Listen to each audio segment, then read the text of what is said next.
বিসমিল্লাহির রহমানির রহিম। গাইস, সকলেই কেমন আছেন? আলহামদুলিল্লাহ, আমিও ভালো আছি। কিছুদিন পূর্বে 3 তারিখে আমি একটা পাসপোর্টের জন্য আবেদন করে আসছিলাম।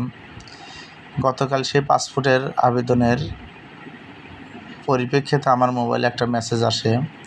সেখানে বলা হয়েছে যে আপনার পাসপোর্টটা রেডি আছে, আপনি এসে নিয়ে যান।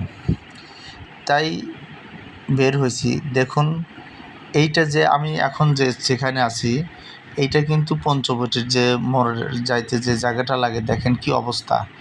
মানে পরিবেশ এতই খারাপ হয়ে গেছে যে এখানে আর বলার মতো না। এখানে হেঁটে যাওয়ার মতো কোনো পরিবেশ নেই।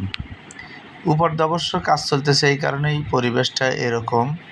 সমস্যা নেই, হয়তো অল্প কিছুদিনের ভিতরেই এই জায়গাটাও খুবই সুন্দর হয়ে যাবে।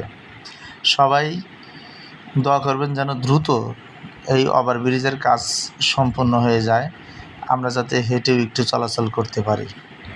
অবশেষে মিশুক থেকে নামার পরে এই যে দেখছেন চতুর্ভুজ যে জায়গাটা, এখানে কিন্তু অনেক গাড়ির সমাগম।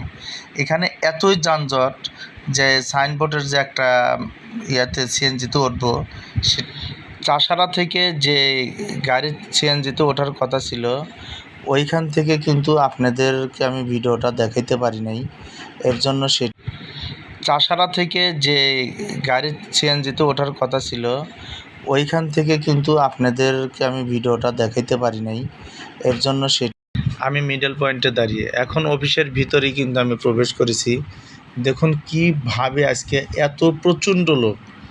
এত লোক যে বিদেশগামী এবং দেশে থাকতেই চাচ্ছে না। এরা দেশের কর্মসংস্থান খুবই দুর্বল, খুবই কম, যা আছে তাতে গালাগালি ধস্তাধস্তিতে ভরা।